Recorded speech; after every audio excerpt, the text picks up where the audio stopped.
I'm actually out at the moment. I am refill ako ng gas kasi may pupuntahan ako. But it's too cold now. It's 14 degrees centigrade. Grabe ang lamig. Umulan kasi kanina kaya ngayon sobrang lamig. So we will be expecting cold days sa Saudi Arabia. Sobrang lamig, grabe. Lamig, 14 degrees centigrade.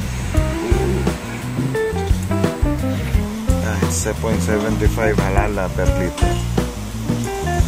Sobrang mura ng gas dito sa Saudi Arabia. 0.75. This is Riyadh at night.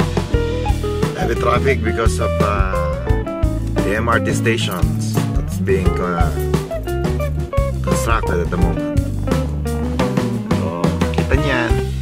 Punta ako ng Jarir. I am actually going to Jarir to buy micro SD.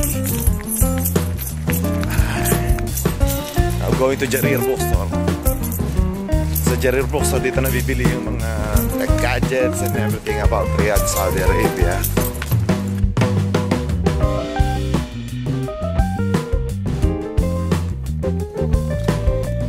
Here is Uleya. I am now in Uleya, traveling going back home.